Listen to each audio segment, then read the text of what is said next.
You're listening to The Tarot Diagnosis. I'm your host, Shannon. I'm a licensed psychotherapist, and I also happen to have a love for tarot. Each episode, I invite you to reflect with me as I work to demystify the tarot and the human experience, all while exploring tarot's connection to mental and emotional health. While this podcast may feel therapeutic, it is not meant to take the place of psychotherapy. So grab your cards and join me as I work to create a pathway to better understand ourselves and those around us. I am so grateful to have Sonia Fregoso on the podcast today. She is a Chicana licensed psychotherapist, spiritual guide, and energy bruja. She meets people at the intersection of spiritual health and mental health, combining her expertise in psychology with elements of ancestral, somatic, and energetic healing practices. Her focus is on facilitating the release of emotional pain and helping people connect to their bodies, ancestors, and wisdom. Hi, Sonia. Hi, Shannon. I am so excited for you to be here, but you know that because I've been gushing about you, but I've been really looking forward to this episode because you are someone who I've been following on Instagram for several years, and there's just something about your energy that you exude that is the total opposite of mine, which is why I'm drawn to it, because I want to be like you. But you're just your content and just your persona is so warm and inviting. And I just really love the way you view therapy and tarot. And I even remember, I don't know if you remember this, but I remember reaching out to you like in the beginning. And I mentioned one of your tarot and therapy resources or content on one of the very first episodes of the podcast. So you're someone who I've always, I've always loved your content. So I'm grateful that you were willing to come on and chat with me today. Thank you so much, Shannon. It's like I said earlier, it's really hard to take in these compliments of my energy, but I really appreciate that you see me, because that's something that we all work really hard on, right? To be seen and to be heard. And the fact that you do, it's like so heartwarming. I have like this big old smile on my face right now. Oh, absolutely. And, if you don't follow Sonia on Instagram, please follow her because anytime her content pops up on my feed, I feel like you just give me permission to stop and pause and take a breath. You're so good at allowing and holding space for that. So I'm excited to have that energy on the podcast. Yay. I'm so glad to be here. Thank you again for inviting me. Yeah, before we kind of dive into this topic of tarot as personal medicine and wisdom, I was hoping you could share a little bit about your journey as a therapist and the role that tarot has played in, offering you and your clients that experience of tarot as personal medicine and wisdom. Yeah, so I would say that my relationship with tarot kind of came in when I was in community mental health. So I was a therapist in community mental health, pretty burnt out. I had been there probably for like 4 or 5 years already. And, everybody preaches self-care to therapists, right? But they don't really tell us what the heck that is. Right. And so I was like, okay, I'm going to figure this out. Like, what is self-care for me? And I got into crystals first, and then I went on a trip to Mexico. I go to Mexico a lot. I just love going there.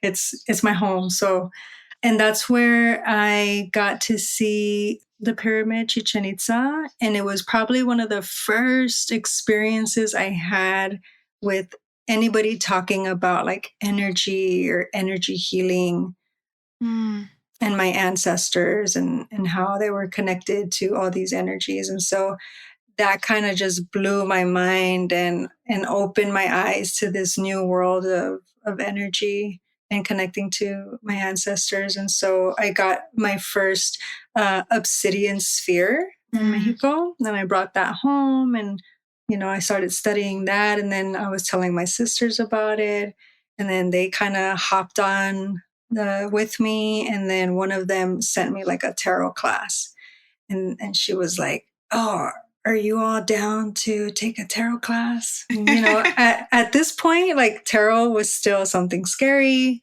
Right. Tarot was still something, that our families did not approve of. It's very taboo.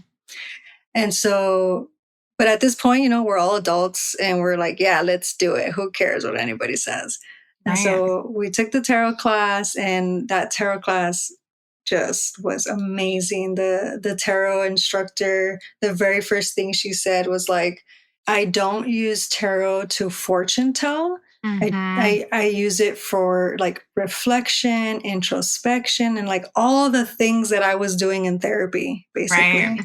And that's when it clicked. I was like, oh my God, I can use this with my clients. It will be so helpful, right? For them to just look at a card and tell me what they see and reflect on, right, what's coming up for them.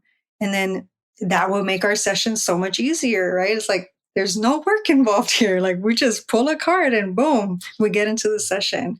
So it was really quick, this realization that tarot and therapy are like a really good match. And so once I left community mental health, I started my private practice, and starting my private practice is what kind of gave me like the freedom to use tarot, because there was no supervisor. There was no, there was nobody telling me what to do, Right. how to do it, and I was like, wow, I can really help people however I want.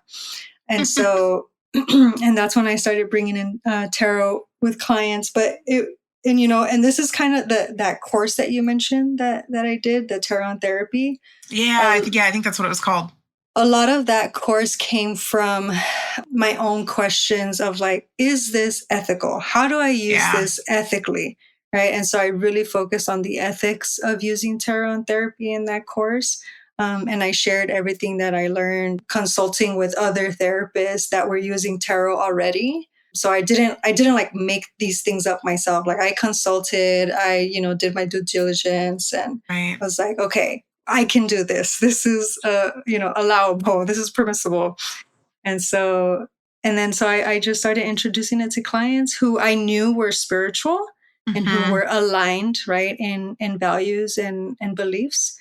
And then that's kind of where it took off. And I just made tarot a thing for me in therapy with my clients. What an amazing journey. And you said something a moment ago where you were just like, you had this moment of, oh my God, this is what I'm doing in therapy.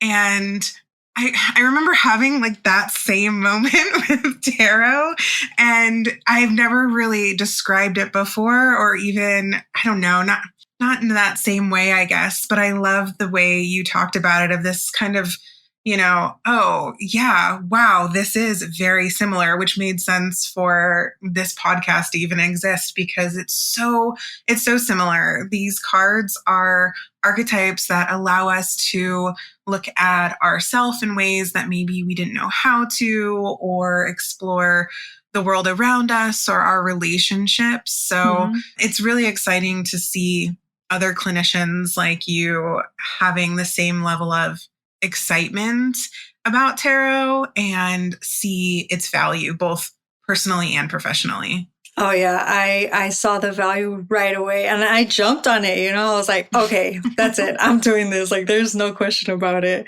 It was just so obvious to me. Absolutely. So I would love to pull a card with you to open the episode, just to help guide us. All right.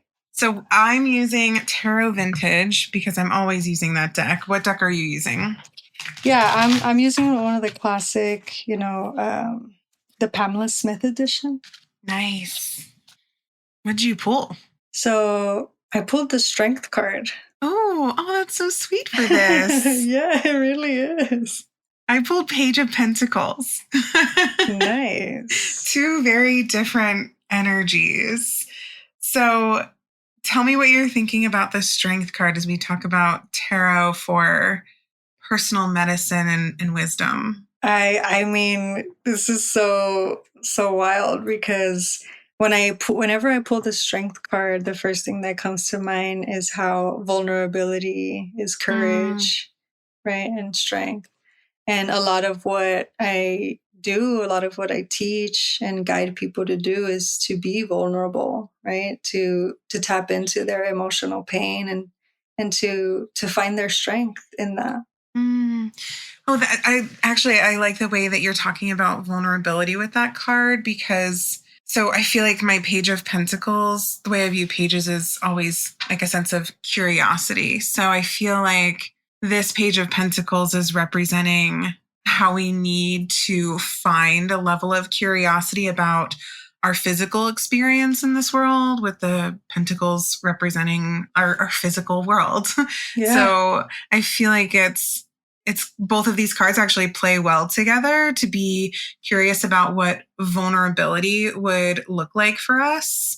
And, going back to tarot as like personal medicine, and thinking about how you specifically tend to practice through a somatic framework, I feel like the Page of Pentacles showing up here is almost like inviting this dialogue around how our emotional experience, and for the Strength card, our willingness to be vulnerable, manifests within our body, and then how to be curious about that physical experience, and then how we can tend to it. Wow. Yeah. I love everything you just said. I think it was a beautiful way to connect both of those cards. So it's, there's something that you talk about, and it's about how there's this idea of emotion, energy in motion, which I think is so cool and fascinating. And actually, I had a supervisor, the very beginning of my career, talk to me about that same concept. And it really changed the way I experience emotions, especially somatically, from a personal and professional way. But thinking about the Strength card and now the Page of Pentacles together really makes me think about how you talk about facilitating this release of emotional pain and this transmutation in order to reconnect to our body. And you mentioned our ancestors and essentially our wisdom. So it feels like this Page of Pentacles and the Strength card is super aligned with that in a way, because in order to even experience all of that, you do have to have the strength and the vulnerability, but then also the curiosity to even be willing to broach that experience. Because I think we live in such an intellectual world that exploring this felt sense is really scary. So I'm curious about what your experience as a practitioner has been, and personally has been, like with that concept of emotion, and especially now thinking about it in terms of the Page of Pentacles and the Strength card. Yeah, so the Page of Pentacles is so like on point because it's like a beginning card, right? I see the page as a beginning card, and it's the beginning of this curiosity of the physical, your physical body, right? Because we have our physical body, we have our mental body, our emotional body, our energetic body. But I think a lot of us are really, I don't know if afraid is the right word, because we're actually just disconnected from our physical body. Yeah. But it can be very scary to try and reconnect to the physical body. And so that's something that I've experienced in my personal healing, and also, facilitating healing with other people, is that it is very scary to try and reconnect, because there's so much living inside of our physical body, right? All this energy, all this stuck energy or emotion or trauma, everybody calls it something different, but yeah, I think I love the way you described maybe there's not necessarily a fear, but we're ultimately disconnected, because that's something that I personally struggle with. And I feel like is something that I'm always striving to improve, just as a clinician, how I can reconnect with my own physical body and how my emotions and my experience manifest within my physical body, so that I can also help my clients better understand and experience that. But I feel like we live in this world that makes it so difficult. And it's one of the reasons why I really love your content so much, is because you make it seem so accessible and effortless.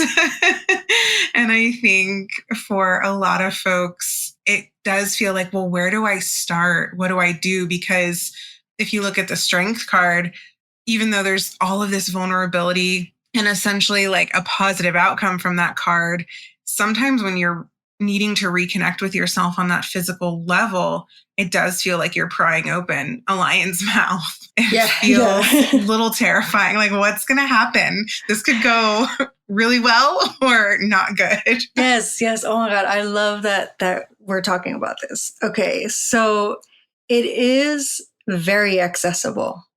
That I do want to emphasize. But it's not that easy. This is not an easy process because of that fear, right? The fear is what's going to get in your way 100% of the time. And so what I like to tell people is that you need to start or you need to meet your body where it's at.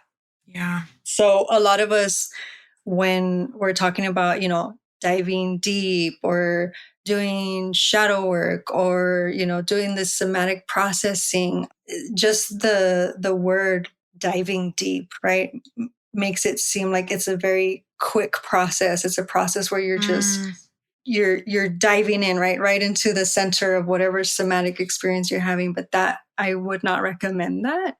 Right. So meet your body where it's at. If you're feeling fear already, like on the surface, don't even go into your body. Don't explore the inside yet. Explore what's outside, right? So your hands might be sweating. You might be feeling tingly on your skin, right? Because of this fear. So we're trying to describe what is this fear of going into my body, right? And that's where you start. Once you pay attention, right? So what your body wants is to be acknowledged. What your body wants is to be listened to. And so if we start on the outside, like, okay, I'm feeling some cold temperature, maybe some heat here, whatever. And then little by little, and this is a progression of like multiple sessions, right? It's not on one sitting. If you do this in one sitting, you will overwhelm yourself, right? So it's a very slow process, and you really have to listen to what your body is telling you. If it's telling you, hey, don't come in here because there's a lot of shit in here that you need to process and you're not ready for, then don't go in, right? And try to figure out, okay, what do I need to feel safe, right? Going into my body. And that's usually the first practice, right? Before going in is like, what is safety? What does that even feel like? Ooh, that's a lot. What is safety? What does that even feel like? Because I feel like for a lot of us, just sitting with that question can bring up like all kinds of things and open so many doors, or even a sense of, oh, I don't know what safety feels like. And then having to sit and have multiple sessions just trying to identify that, or not even sessions, just like if you're doing this work on your own, trying to reflect on, when do I feel safe, either like within my body or just as my body exists in the world with my emotions. And it's interesting that this is what we're talking about right now, because I just cut the deck and I pulled the 10 of Swords, and I'm just like, oof. And it was right after you had talked about saying, pay attention to your experience because you might get overwhelmed. And if you do get overwhelmed, stop. And so looking at this 10 of Swords, now I'm like, so many of us get overwhelmed before we even get to do this work of the somatic work going into our body, that we're already then having to figure out, okay, how do I heal the wounds that have manifested because I've been avoiding my emotions or my somatic well-being. And I think this 10 of Swords speaks to not just the mental implications of that, like maybe avoidance, but also the physical implications. Like you were mentioning earlier, the body stores everything. So much information and energy related to the emotional pain that we've experienced throughout our life. And that emotional pain does end up often manifesting as physical pain, which I feel like the Ten of Swords is just glaringly shouting at me right now. And I feel like I'm often reminded of this too. And in my clients as well, because I feel like we don't talk about this often, but, as therapists, we hold on to not just our own emotional stuff, but also all this other stuff that doesn't belong to us. And so having a way to fully process that and release that along with our own personal stuff is really important. Otherwise, we just end up like this person in the Ten of Swords.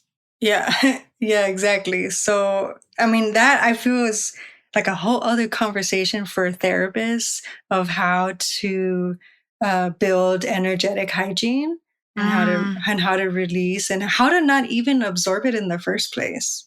Ooh, energetic hygiene. Can you please talk about that? I've never even heard that phrase, but I'm like, do something with that. That sounds amazing. Yeah, so it's just like any other kind of hygiene where you want to keep yourself. I don't want to use the word clean, but clear Oh yeah. of anyone else's energy, right? And so that could be visualizations, that could be using kind of smoke cleansing, like I use Palo Santo after almost every client. I kind of light it up, and then I'll kind of say an intention of like, I choose not to absorb any of what my client was feeling, and I give it to the smoke and allow it to leave my home. And so I'll turn on candles, like anything that you use to clear your energy and to clear your space.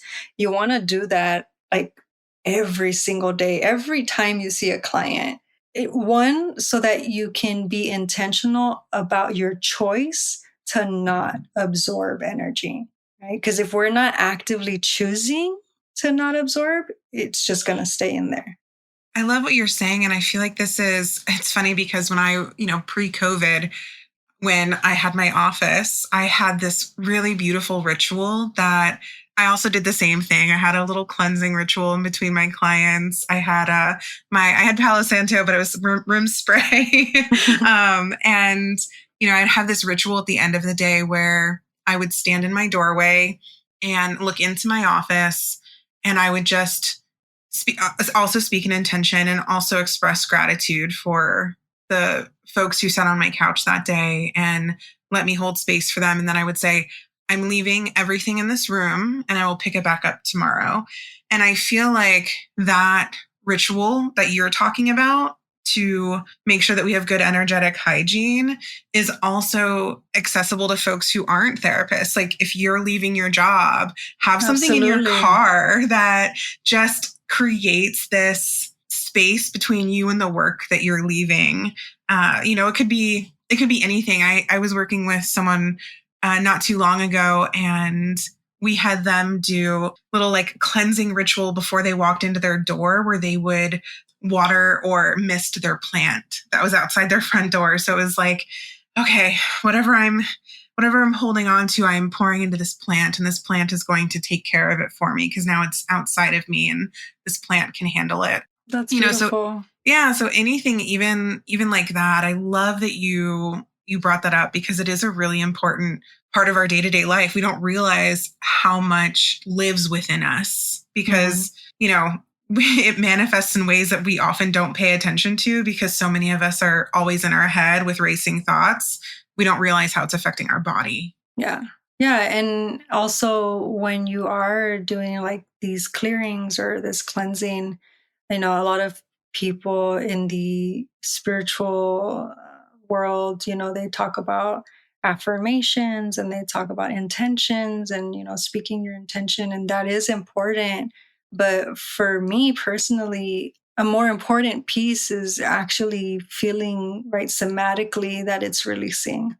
And so I will usually when I'm seeing clients, I get a lot of like aches on my back when I'm seeing them. And so that's what I focus on when I'm releasing anything is all of those little aches and pains on my back, and making sure that they're moving through me as I'm clearing my space. Oh, what you're talking about is reminding me of the workshop I just hosted inside the symposium. And it's interesting because I just pulled a sword for this 10 of swords, and the workshop was working with the swords, but I really wanted to reimagine the suit and work on developing this new relationship with a card that is very much all about like cognition and intellect, and instead focus on the somatic impact the cards have. Mm-hmm. And what you were just describing reminded me of one of the exercises where I had everyone line the suit of swords up and then identify where in the body they felt the energy from that particular card. Yes. Oh my God. I do that with my clients. Do you? Yes. Oh my gosh, that's so exciting. One of the first things that I do when I pull the card is tell them the first thing I want you to observe is your body. Notice what this card makes you feel physically in your body. Yeah, and especially with the swords, because it's the thought card. And so a lot of folks had trouble because when we think about the sword suit, it's very intellect heavy. And so, of course, but cards like 3 of swords or 10 of swords, is maybe that's a little different. But some of the other cards, it can be really difficult. So it challenges us to really sit and think, what is happening in this card? Where do I experience this energy in my body? And I know for me, when I was doing the exercise before, when I was planning the episode or the workshop, it was interesting because I felt like my connection to the cards actually shifted a bit too, because I was giving myself permission to experience even my body in a way that I hadn't experienced before, in addition to experience the cards in a different way. Yeah. And you bring up a good point. If I could go back to, the fact that this somatic processing is accessible, but it's not easy, is that when we are practicing, paying attention to our body, it can get really frustrating, right? Because intellectually, your intellectual self will get in the way, right? And it'll be like, telling you all these other things that you have to do, and not allowing you to be in your body. So that's another form of protection, right? That your mind is kind of protecting you from going into your body. And so that process can be frustrating, where you can't disconnect from the intellectual. And that also makes it really difficult. Yeah. I mean, what do you find helpful in those situations? Like when we are stuck at that intersection of wanting to step into that somatic experience, but we can't shut our brains off. How do you then allow the body to guide either yourself or recommend to your clients in processing any emotions that might be stuck? So one thing that I will say is that it's a lot easier to do it in front of a witness. So like your therapist, your healer, your somatic coach, whoever, it is a lot easier to do it in front of somebody because there's like this sense of accountability. But if you're doing it on your own, something that I do to help me kind of disconnect from the thoughts is I'll put on my headphones and I'll listen to some binaural beats, like the alpha waves, beta waves, whatever waves you like. That usually helps me connect really, really easily because the sound, it kind of just takes me deep into my body. But if you don't like those beats, a technique that I teach my clients is to use your imagination. So let's say you're going into your body and you notice a physical sensation. Let's say it's in your chest, right? And it's like a knot, right? A knot in your heart or in your throat. The technique is to use your imagination to trace the shape of the sensation. It doesn't have to be a perfect shape. It could be like the shape of a blob, but as long as you can trace it with your imagination, so like with like a color or maybe a paintbrush, right? So using your imagination keeps your mind busy and doesn't allow for thoughts to come in because your mind is busy imagining this other thing. Does that make sense? Oh my gosh, yes. I'm just like, you transported me for a minute because I was like, oh, yeah, that's great. I love that you give this tool that allows folks to be kind of like actively engaging the mind, because the mind always is engaged and it's so difficult to quiet it sometimes. So giving it that visual representation is so important. And it really just makes me think about the visceral reaction we can also have from tarot, which is why I love that we've used the word accessibility so much today, because I think even just the images in tarot, if you are having trouble visualizing in your head this type of exercise, I feel like you could easily go through the deck. You don't even need to blindly pull. You could go pull out the Three of Swords and spend time, it seems like, just tracing that image. Yeah. Yes. Oh, that's absolutely, that will work. So I love that the way that you talk about this is one, and then giving me different ideas of, oh yeah, and you could do this and you could do that. And here's this deck that is so multifaceted, and I feel like often doesn't get enough credit for what it deserves. And I'm kind of thinking now too, like, what happens when we don't acknowledge the experiences that we're having in our body or the emotions? Because you said something a moment ago about how it's so much easier when it's witnessed, and just allowing yourself to be witnessed in and of itself can be so daunting. And I feel like that's even a process just to get to that point where you're allowing someone to witness you. You're absolutely right that it is daunting to be witnessed. And I think, when if you're working with tarot, right, for healing, the tarot can be a witness. Oh, I love that. Yeah. If that's something that really scares you, right, to like see a therapist or reach out to a friend or anything to be witnessed, start with the tarot, right? If you're connecting to tarot through spirit or, with your ancestors, one of the things that I used to do was actually have a conversation with my ancestors through the cards, right? And I would cry. I would release so much emotional pain with those conversations, because it really felt right. They're really talking to you, and so you can start there. I love that you brought up this conversational aspect to healing, because, and especially with talking about ancestors, because that's not unlike, and I'm sure you do the same thing because I know you do a lot of work with grief, not unlike how I approach the grieving process. I'm constantly telling people, please talk to the loved ones who have passed. Like, you can talk to them, whether it's talking to them while you're watering a plant or talking to their photo or talking to the tarot and having the tarot talk back. In fact, someone in the community was just talking about how they were having this conversation with their cards and how it was so beautiful. And it's like, yeah, that's something that we often don't think about, because, we'll just be pulling to a spread or, just pulling a card for guidance for the day. But I feel like when we allow this conversational flow with the cards, that's when we're really able to kind of sit and be way more present and process some of the experiences that we're having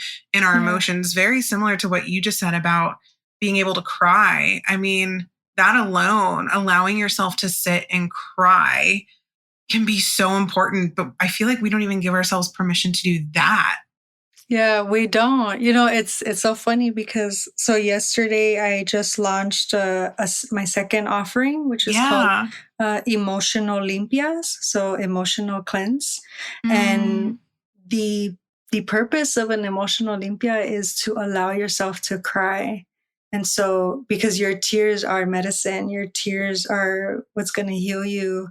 So on my page, what I talk about is how crying is an ancestral healing practice, right? It's one of the ancestral healing practices that doesn't get named an ancestral healing practice enough, right? We talk about, the smoke cleansing and these talking circles that are ancestral practices, but crying was probably one of the most used medicines for our ancestors and still today in indigenous communities.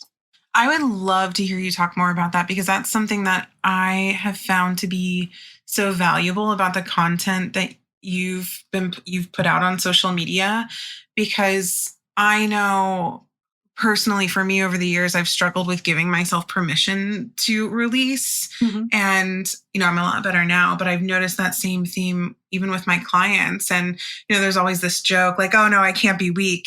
But it's so not a sign of weakness. It's such, and to go back to the strength card, it is such a sign of strength to give yourself permission to exist in that space. So I just want to hear more about, for you, what has been so healing about allowing and giving yourself permission and holding space for yourself for crying, and also for the clients you work with. Yeah. So, and everything that you said right now is what I'm on a mission, right? To destigmatize crying, to destigmatize difficult emotions, and destigmatize everything, basically. Right. Let's just do it all. Just everything. But yeah, so we've been disconnected from this ancestral safety around our tears. And what I mean by that is that tears were very safe, right? Because they were the medicine, right? We knew that our tears, to release energy, right? To release these emotions, this energy and motion through tears, was what's going to heal your body. It's going to heal your soul. It's going to heal your relationships. And so we got disconnected from that through social and cultural conditioning, right? With that judgment of crying is weak, crying is unworthy of love. And the reasons why this cultural conditioning happened, well, has to do with colonization, Absolutely. has to do with power, has to do with, all the systems that we see now, and all the people in power now who knew the power, right, of crying, and the power of ancestral of our ancestors, and the way that they used to heal, and they were threatened by that. And so what do? They instill fear in people, and they disconnect us from all of these practices that they used to help us.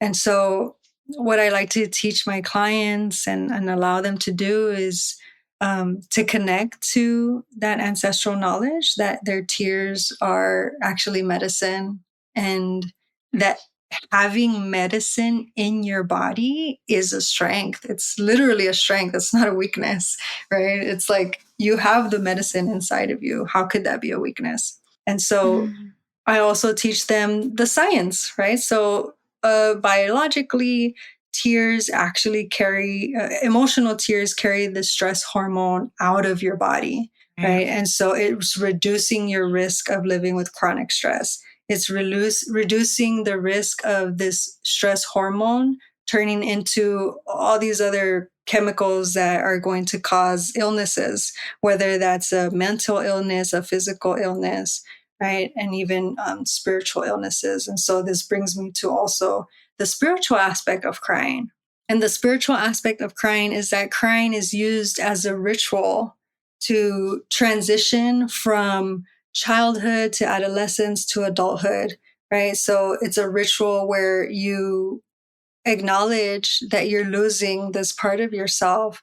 And in order to transition right into your next role, you have to feel that loss. And in order to feel it, you cry. And so crying is like this bridge, right? It's a bridge from one version of yourself to the next. That is so beautiful. And I love the way you talk about crying, and also the science behind it, because there's a lot of people don't realize when you cry, there's this thing called the physiological sigh. Are you familiar with that?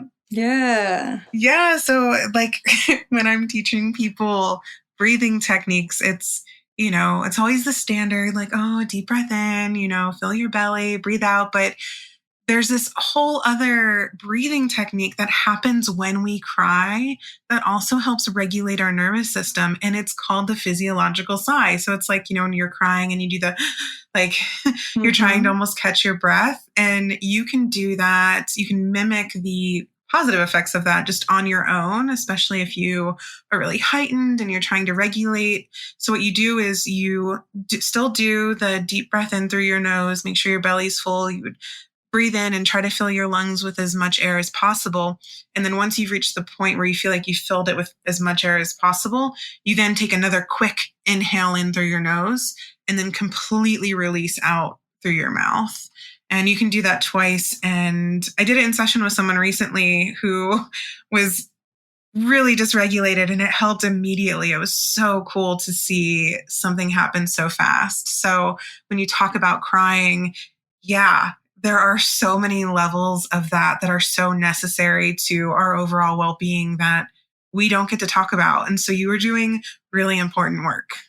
Thank you. Thank you so much. And just to emphasize, I know it's not easy to cry. I know that, for a lot of people, it's very scary. They feel like they might lose control, and, it's not something that we're used to doing in this society.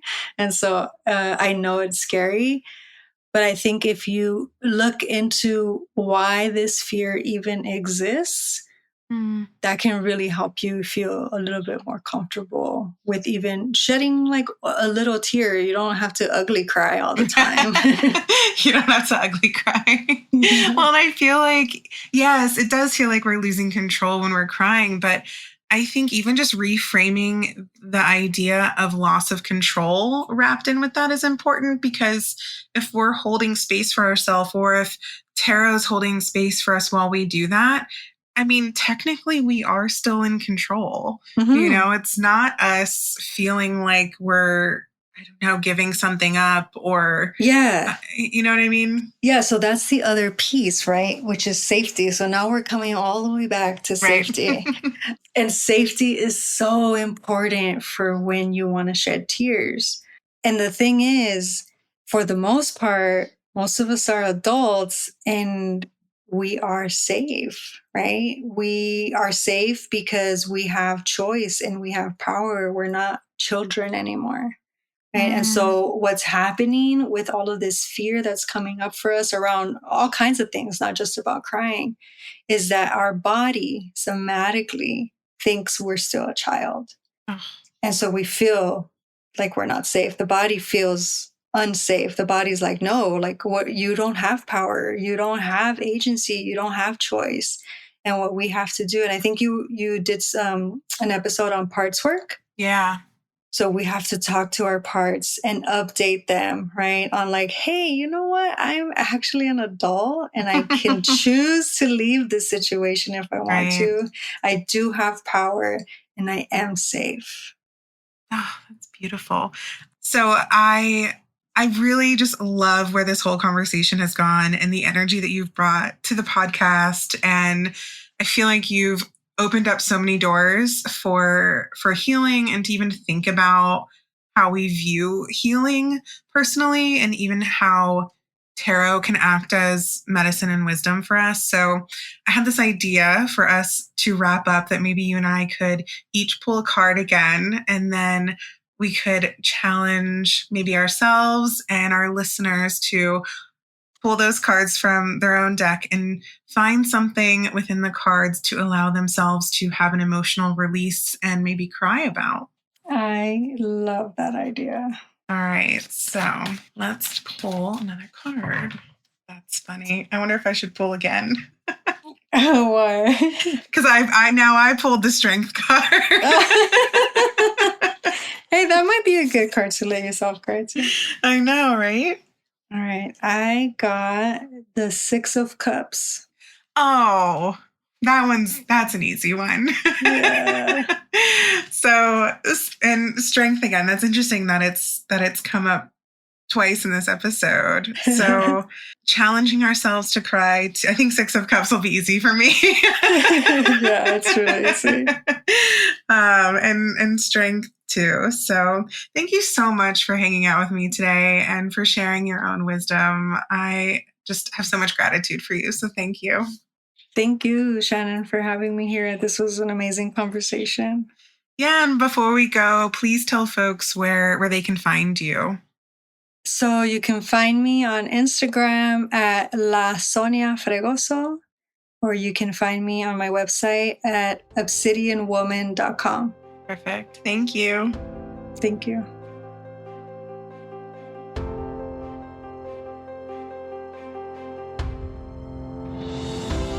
Thank you so much for listening to The Tarot Diagnosis. You can follow us on Instagram and TikTok under the handle @TheTarotDiagnosis and join us while we pull daily cards and explore tarot and mental health in between podcast episodes. You can also subscribe to our podcast to make sure that you never miss an episode. If you have a topic or question that you'd like for us to explore on the podcast, you can contact us directly on our website, www.thetarotdiagnosis.com.